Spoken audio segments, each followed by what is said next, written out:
No creas que Dios solo ha venido solo porque tú te dijeron hay culto este día. Dios te ha traído aquí a este lugar. Dios te dio la oportunidad, la fuerza para que estés alabando y diciendo su nombre en esta tarde. Que Dios te bendiga, querido hermano.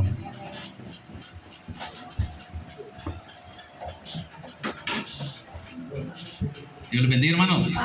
Que la gloria sea para nuestro Dios, ¿verdad? Qué bueno que estamos en la casa. Qué bueno que nos acompaña el hermano Ángel. La gloria es para Dios. Sean bienvenidos. Que Dios les bendiga a todos. Y gracias por su presencia, ¿verdad? En este lugar. Quien ve todo es nuestro Dios, ¿verdad? Vamos a la palabra de nuestro Dios. Ahí hay agua, hermano. Hoy hemos comprado bastante. Tomen bastante. Ahorita está haciendo calor. Ahí hay bastante. Hoy no estamos careciendo ahí, ¿verdad? Vamos al estudio de esta noche. Estamos estudiando la epístola del apóstol Pablo a los Romanos, capítulo 12. Vamos a iniciar esta tarde y esperamos que sea Dios el que obre, ¿verdad? Cuando usted lo tenga, se me pone de pie y me regala un fuerte amén. Capítulo 12 de Romanos, versículos del 1 al 3, vamos a leer. Lo demás lo desarrollamos en el transcurso del sermón.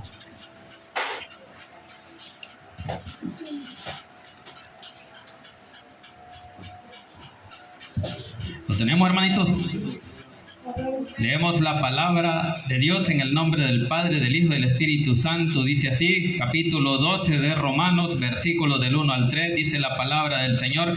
Así que, hermanos, os ruego por las misericordias de Dios que presentéis vuestros cuerpos en sacrificio vivo, santo, agradable a Dios, que es vuestro culto racional. No os conforméis a este siglo, sino transformaos por medio de la renovación de vuestro entendimiento, para que comprobéis cuál sea la buena voluntad de Dios, agradable y perfecta. Digo pues, por la gracia que me es dada a cada cual que está entre vosotros, que no tenga más alto concepto de sí que el que debe tener, sino que piense de sí con cordura, conforme a la medida de la fe que Dios repartió a cada uno. Incline su rostro y pidámosle a Dios que Él sea el que hable a nuestra vida. Buen Dios y Padre que estás en los cielos, le damos gracias, Señor, por el privilegio que nos ha dado esta noche de poder exaltar y glorificar su santo y bendito nombre. Le pedimos, Señor, perdón por nuestras faltas y nuestros pecados, y le pido, Señor, si hay necesidades en su pueblo, Señor, usted las conoce, y obre, bendito Dios, en esa necesidad. Pido, Señor, que sea su Santo Espíritu el que tome el control de mi vida, de mi mente, de mis labios, y mi boca y mi corazón, para que a esta hora, Señor, no se hable nada que no sea de su agrado, que lo que aquí se diga sea para honra y gloria suya y la edificación de la vida de su pueblo. En el nombre de Jesús hemos orado. Amén y amén. Puede sentarse. Bien, veníamos hablando acerca de la restauración de Israel, ahí en el capítulo 11, de cómo el tiempo futuro para Israel falta, ¿verdad?, que entre en acción. Porque Israel va a entrar en acción hasta que ya Cristo haya venido por su iglesia en tiempos de tribulación. Porque el tiempo ahorita Dios lo tiene con su pueblo, con la iglesia. Así es que vamos a continuar ahora las enseñanzas acerca de los deberes cristianos, dice ahí. De eso vamos a ver cómo Dios quiere que un cristiano se comporte. Cómo tiene que tener esa relación íntima con Dios. Por eso es que habla la palabra de que tenemos que presentarnos delante de Él como un sacrificio vivo. Y como estamos vivos, todo nuestro ser que vive tiene que adorar a Dios. Así es que de eso vamos a hablar esta noche, de cómo Dios quiere que usted y yo le adoremos en espíritu y en verdad, ¿verdad? Bien, iniciamos versículo 1 del capítulo 12, dice la palabra del Señor. Así que, hermanos, os ruego por las misericordias de Dios, que presentéis vuestros cuerpos en sacrificio vivo, santo, agradable a Dios, que es vuestro culto racional. Bueno, iniciando ahí dice de que la epístola es para los hermanos, ¿verdad? Por eso dice ahí hermanos. Así que hermanos, dice, está hablando a los hermanos. Al judío creyente, al gentil convertido, está hablando. Y para aquel que no conoce, Dios también habla. Así es que en este caso el apóstol Pablo habla de cómo dice que por la misericordia. Dice, así que hermanos, os ruego por las misericordias de Dios. ¿Cuántos sabemos cuáles son las misericordias de Dios? Dios ha tenido misericordia con nosotros. ¿Por qué? Porque las misericordias de Dios son la bendición que usted ha tenido. ¿De qué? De que Él le salvara. De que Él muriera por usted y por mí. ¿Para qué? Para hacerlo santo. Para hacerlo justo. Por eso es que ahí mismo Romanos habla de la justificación, de la santificación. Eso lo dice el capítulo 4 al 6 de Romanos.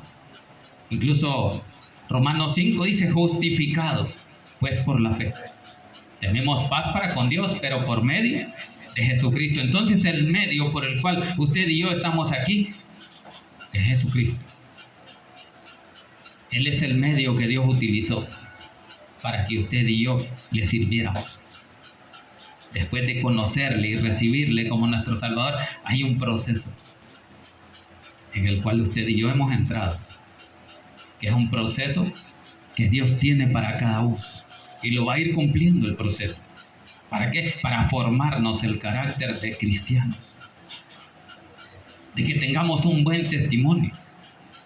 Por eso es que esas son las misericordias que Dios nos ha dado, de habernos dado vida cuando ya estábamos muertos en delitos y pecados. Usted y yo estábamos muertos. Sin Cristo estaríamos muertos.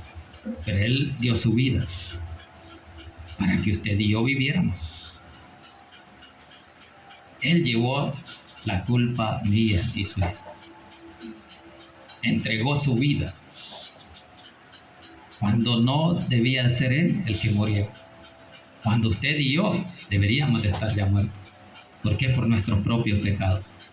Pero como la misericordia de Dios, esa es, ¿verdad? Darle a alguien algo que no merece, ese es tener misericordia. Cuando usted da, lo da por pura misericordia de Dios, porque Dios ha tocado su vida. Así que por eso es que el apóstol Pablo habla de, os ruego por las misericordias de Dios, no por las misericordias humanas, porque uno a veces no tiene misericordia con el prójimo, le cuesta. Pero Dios siempre la ha tenido. La bondad, la paz que Él nos ha dado. Esa es misericordia. La vida, el perdón. Por eso es que el apóstol habla como apóstol reconociendo las misericordias que Dios primeramente tuvo con él. Por eso es que habla así. Os ruego, dice, por las misericordias de Dios. ¿Qué? ¿Qué es lo que los ruega? Que presentéis vuestros cuerpos, dice Iván, en sacrificio vivo. Entonces está hablando que cuando usted viene a la casa de Dios o le adoren aún en su casa o en todo lugar donde usted le adora, tenía que hacerlo con esa adoración viva. Cuando digo viva es con su corazón, con su alma. Que no hay estorbo para poder adorar a Dios. Eso es lo que está diciendo el apóstol Pablo, que presentéis vuestros cuerpos en sacrificio vivo. Y antiguamente los sacrificios se hacían para perdonar los pecados del pueblo. ¿Y cómo eran los sacrificios? Un sacrificio tenía que ser un animal sin mancha, macho, sin pecado. Y eso se sacrificaba a diario. Allá en el Antiguo Testamento, el Levítico, habla de cómo habían horas de sacrificio. Incluso Jesús, y la palabra nos dice de que el sacrificio a la hora novena, de las 3 en adelante empezaba. Luego seguía otro sacrificio a las 6. Y así varias horas de sacrificio, y mataban un montón de animales, porque muchas veces el sacrificio era colectivo. Muchas veces el sacrificio era individual, cada quien tendría que llevar su cordero o su animal para sacrificarlo por sus pecados. Pero como todo el tiempo estábamos en pecado y seguimos, pero en aquel tiempo estaba esa condición de ese sacrificio, hasta que Cristo vino. Ya usted y yo ya no necesitamos más sacrificio. ¿Por qué? Porque Él fue el sacrificio perfecto que cumplió todas esas condiciones de ser un macho, Por eso es que él dice que se presentó como cordero al matadero. O sea, él se presentó como ese sacrificio que el mundo necesitaba, pero que Dios lo había mandado. Y él fue sin mancha, sin pecado. Los sacrificios los ofrecían o los hacían los sacerdotes. Dice que Jesús cumplió esos 3 requisitos: rey, sacerdote, santo. Las profesiones, era profeta, igual que Samuel. Fue profeta, rey y sacerdote. No muchos cumplen esas condiciones de ser esos 3 requisitos para agradar a Dios. Por eso nadie casi puede ofrecer un sacrificio así normalmente. Por eso en las iglesias se hace con una ordenación. El que sirve la Santa Cena tiene que ser un pastor ordenado. ¿Por qué? Porque si no se cumple lo que la palabra dice: ¿de qué juicio come para sí? Por eso el sacerdote se encargaba y era preparado. ¿Para qué? Para hacer esos sacrificios. Así es que el apóstol Pablo, eso es lo que quiere: que se entregue en cuerpo y alma para adorar a Dios, como Cristo lo hizo entregando su vida, porque Dios se lo pidió, por amor al mundo. Entonces el apóstol Pablo, estando como apóstol, dice que cada uno de nosotros debe entregar nuestros cuerpos en sacrificio vivo. Estamos vivos. Los sacrificios en aquel tiempo tenían que morir los animales, como Cristo murió. Pero ahora, como usted y yo ya no estamos muertos, tenemos que sacrificar ¿el qué? Nuestra carne. ¿Para qué? Para que domine más lo espiritual. Por eso que vamos a hacer ese ayuno, para martirizar esa carne, sacrificarla. ¿Por qué? Porque si no, la carne siempre domina y el espíritu siempre va. Ese es el problema cuando una iglesia no ayuna, no se sacrifica. ¿Por qué? Porque hay cosas que no salen, sino con ayuno y oración. Jesús mismo lo dijo. Y alguno de nosotros puede estar pasando esa situación que no va a salir más que con ayuno y oración. Pero Dios tiene la respuesta. Y para eso nos da el proceso por el cual debemos de pasar. Y por eso es que la recomendación del apóstol Pablo, que presentéis vuestros cuerpos en sacrificio vivo primero. Usted y yo somos un sacrificio vivo, porque estamos vivos. Cristo fue presentado en sacrificio y murió, pero como Él es Dios, Él vino y venció la muerte, resucitó al tercer día y ahora vive, ¿verdad? Y como Él vive, usted y yo vivimos. Así es que dice allí, en sacrificio vivo, y luego dice santo, ¿verdad? Entonces el apóstol Pablo está hablando de cómo glorificar el nombre de nuestro Dios en nuestros cuerpos vivos. Y asimismo llegar al punto de la santificación. Por eso dice, y santo. En sacrificio vivo, santo, y después dice otra cosa ahí, ¿verdad? Agradable. ¿A quién? A Dios. Entonces, ¿a quién tenemos que agradar primero? Antes que al hombre, a nuestro Dios. Entonces, primero agrademos a Dios. Y como Dios nos manda a amar al prójimo, vamos con el prójimo, a enseñarle lo que Dios nos ha enseñado. Por eso usted y yo debemos de trabajar en esa parte de santidad, a llegar al punto perfecto. Ahorita nadie es santo, ni justo, dijo la hermana. Nadie. ¿Por qué? Porque pecamos. Nadie es perfecto, y el único perfecto fue Cristo, y por eso es que cumplió esas condiciones para morir por usted y por mí, por sacrificarse. Y lo hizo con alegría y dispuesto a cumplir esa orden que Dios le había dado. Así debe de estar usted, agradecido con Dios y dispuesto a servirle en todo momento. Eso es lo que quiere Dios, hablándonos a través del apóstol Pablo, y dice que presentéis vuestros cuerpos vivos en sacrificio vivo, santo, agradable a Dios. ¿A quién quiere agradar el hombre? muchas veces a otros hombres. Muchas veces aquí nos dicen cosas porque ay, voy a ofender al hermano o al hermano. Pero cuando el Espíritu habla, hay que hablar lo que Él quiere hablar. No nos podemos detener. ¿Por qué? Porque esa es la corrección que Dios da. Esa es la exhortación. Y la palabra para eso es. Para edificar, para exhortar, para enseñar, para redarguir en justicia. Entonces el apóstol Pablo dice que así como él, que es apóstol y anda con todo, con Dios, así debe andar usted con Dios. Con todos los poderes, con el espíritu, con la carne. Adore a Dios. Porque la carne es la que nos ayuda ¿a qué? A prepararnos aquí en esta tierra. Luego esa carne, ¿verdad? Muere. Pero ahorita que estamos vivos, presentémonos para Dios. En sacrificio, dice ahí, vivo, santo, agradable a Dios. Entonces acuérdese de que usted y yo tenemos que agradar primeramente a Dios. Porque eso es lo que quería el apóstol Pablo. Que todos conocieran que había un Dios vivo que adorarle hoy que estamos vivos o en vida. Muchas veces queremos que el pueblo aprenda a caminar con la presencia del Espíritu Santo en su vida. ¿Por qué? Porque solo así va a agradar más a Dios. No andando en la carne, haciendo las cosas del mundo. Claro, eso no le va a agradar a Dios en ningún momento. ¿Por qué? Porque dice que los que le adoren tienen que ser en espíritu y en verdad.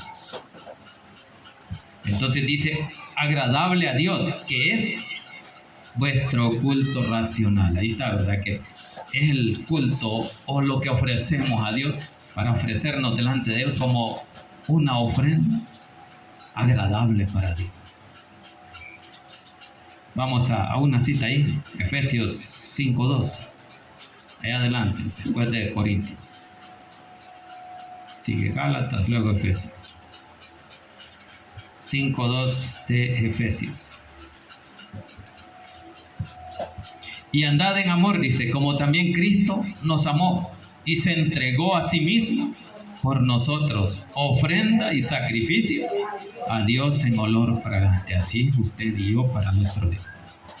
Así tenemos que presentarnos como ofrenda agradable a Dios, en sacrificio vivo. Él se entregó por todo.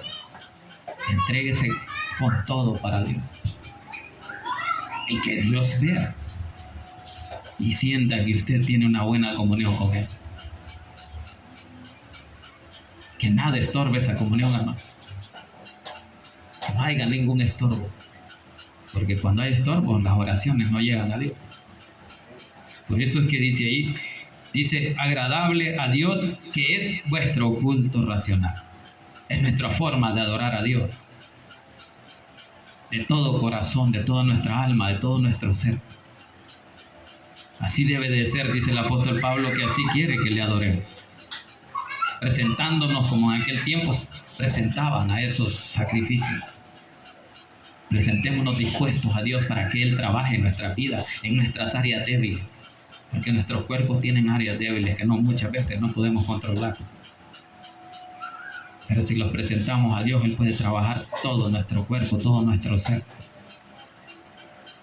Entonces ese es el sacrificio vivo, santo y agradable para nuestro Dios. Versículo 2.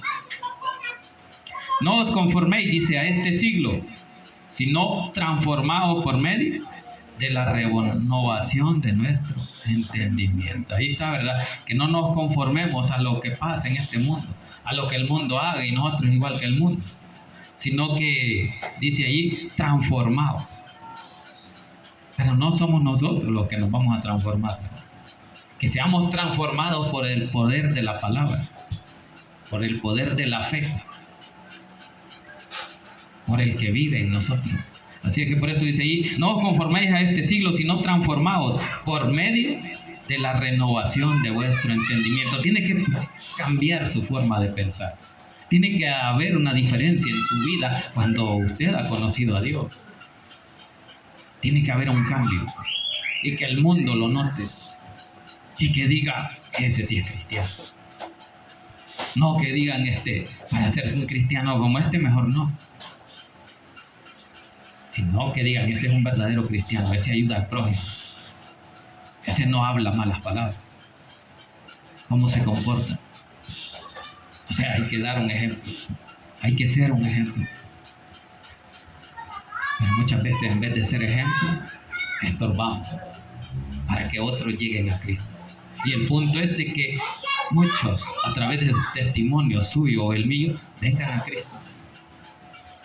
Que miren la transformación que Dios ha hecho en su vida. Por eso es que dice ahí, dice, transformados por medio de la renovación de vuestro entendimiento, nuestra forma de pensar, nuestra forma de actuar, el entendimiento que Dios nos ha dado, el discernimiento de espíritu que usted tiene cuando sabe que el enemigo quiere acercarse,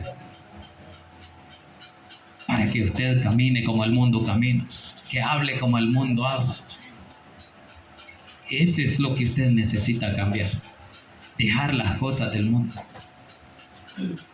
para que el que lo renueve sea el Espíritu Santo que ya vive en usted y en usted. En todos nosotros vive el Espíritu Santo, ¿verdad? Es el sello que Él nos ha dejado para tener esa seguridad de que un día viene por usted y por mí. Él dejó un sello, y es el Espíritu Santo. Y el que sienta que no tiene ese sello, pues entonces tiene que recibir a Cristo y decirle, Señor, quiero que entres a mi vida. Y cuando Él entra, y cuando usted le recibe, Él pone su sello en su corazón y en su mente. Por eso es que las tablas ya no están escritas en piedra. Ahora la ley de la fe es la que nos gobierna, porque esa ley dice que iba a ser escrita en nuestros corazones y en nuestra mente. Por eso es que habla ahí de que transformados por medio de la renovación de vuestro entendimiento, para que comprobéis. Cuando ya somos renovados, cuando ya hemos sido cambiados, dice, hay que comprobar cuál sea, dice, la buena voluntad de Dios, agradable y perfecta. Entonces Dios es perfecto, ¿verdad? El hombre nada. El hombre es un proceso que lleva, que solo Dios lo puede transformar. Y por eso es que tenemos que llegar a entender que lo que Dios quiere es de que cada uno de nosotros compruebe de que la voluntad de Dios se tiene que cumplir. Y esa voluntad tiene que ser perfecta y agradable, ¿sí? O agradable y perfecta. ¿Por qué? Porque así le agrada a Él. Que las cosas que se hagan sean agradables, perfectas para Él. Cuando haga algo, que sea para Dios. Que no sea para la gente. Primero agrade a Dios, antes de agradar al hombre. Así es que eso es lo que habla el apóstol Pablo. Que haya una renovación de nuestro entendimiento, de tener ese discernimiento que solo el Espíritu Santo puede darle. Porque si Él no nos da discernimiento, seguimos actuando como nosotros decimos o con en la carne. Y la carne no piensa más que cosas de la carne. Entonces hay que ir cambiando, ¿verdad? Por eso es que la recomendación de cada uno de los pastores de leer la palabra. Leamos la palabra una vez al día siquiera, y si nos queda tiempo, más, 2 veces, 3 veces el tiempo que sea necesario. 2 horas de Facebook y la Biblia ni 1 minuto. 2 es poquito, a veces son 4, a veces no para el día, inventando historias ahí. Pero ¿y Dios? La comunión con nuestro Dios, o sea, nos absorbe. Hay que compartir una historia, ¿verdad? De la Biblia y el celular. ¿Cuánto tiempo nos quita? ¿Qué hace el celular? Pero al final gana la Biblia, ¿verdad? Que al final al celular se le va el wifi. Y a la Biblia no se le va. La palabra siempre está ahí. No necesita wifi. No necesita internet para comunicarse con Dios. Así que eso es lo que el apóstol Pablo habla acerca de cómo cada uno de nosotros debe de ir cambiando para poder discernir las cosas que Dios quiere que cambiemos. Y así poder hacer, dice, cuál sea la buena voluntad de Dios, agradable y perfecta. Entonces, usted y yo Tenemos que trabajar en esa perfección y solo la vamos a lograr con la palabra de nuestro Dios, con el poder de Dios. No con las cosas que el mundo nos dice, que el hombre nos dice. Dios quiere un cambio en nuestra vida. Por eso es que nos enseña cómo debemos de comportarnos. Por eso es que tiene el título ahí de deberes cristianos. ¿Cómo debe ser un cristiano? Un cristiano que se ha sometido a Dios. Que no viene solo por cumplir con el hermano. Que me mire. No, primero hay que venir porque Dios nos manda. Ese es el primer punto, porque quiero agradar a Dios. Porque quiero que Dios me bendiga. Entonces, cuando yo ya soy transformado, yo tengo una mejor comunión con Dios. Entonces voy a recibir más bendición. Entre más cerca esté yo de Dios, voy a tener más bendición. Y entonces yo quiero que todos sean bendecidos. Y eso es lo que dice el apóstol Pablo. Que para que Dios nos bendiga tenemos que estar más constantes con Él. Relacionarnos más cada día. Así que eso es lo que está diciendo, la renovación de vuestro entendimiento para que comprobéis cuál sea la buena voluntad de Dios, agradable y perfecta. Entonces así es, ¿verdad? Para Dios las cosas deberíamos de hacerlas perfectas, pero como nadie es perfecto, fallamos, pero tratamos, hacemos el esfuerzo. Y Dios ve eso. ¿Por qué? Porque Dios sabe todo. Dios ve cómo anda usted, cómo le adora. Si le adora por cumplir, o le adora de todo corazón. Eso es lo que tenemos que entender. Terminemos ahí en el 3, dice: digo pues, por la gracia que me es dada, a cada cual que esté o que está entre vosotros, que no tenga más alto concepto de sí que el que debe de tener. Bien, dice allí, digo pues, el apóstol Pablo ahora está hablando acerca de que, como por la gracia que Dios le ha dado, dice, que me es dada, dice el apóstol Pablo, a cada cual, dice, que está entre vosotros, que no tenga más alto concepto de sí de el que debe tener, sino que piense de sí con cordura. Hay un punto importante ahí, de que el hombre o el predicador no debe de creerse más de lo que Dios le da. De eso está hablando el apóstol Pablo. Digo, pues por la gracia que me es dada a cada cual, dice, que está entre vosotros, que no tenga más alto concepto de sí. Cuando dice de sí, es de uno mismo. Dice que el que debe de tener, sino que piense de sí con ¿qué? Con cordura, con orden, con disciplina, no creyéndose más que otro, porque muchas veces eso nos pasa. Nos creemos más altos, más grandes, pero eso es lo que trata de evitar el apóstol Pablo al decirle, digo pues a cada uno, eso es lo que dice, a cada cual, dice, que está entre vosotros, que no tengáis más alto concepto de sí que el que debe tener, sino que piense de sí con cordura, conforme a ¿qué? A la medida de la fe. Ahí está, ¿verdad? De acuerdo a la fe que Dios le ha dado, de acuerdo a lo que Dios quiere darle, hasta ahí llegue. No para creernos mayores o superiores que otros, sino de acuerdo a la fe que cada uno tiene. Así recibe de Dios. Así es la misericordia de Dios. Así es la bendición. Por eso dice ahí, sino que piense de sí con cordura, conforme a la medida de fe que Dios, dice, repartió a cada uno. Entonces sí, a Dios le ha dado a cada uno, ¿verdad? Una medida de fe. Hasta dónde puede creer, hasta dónde puede alcanzar a entender ese misterio que era oculto en aquel tiempo, pero ahora Dios ya se lo reveló.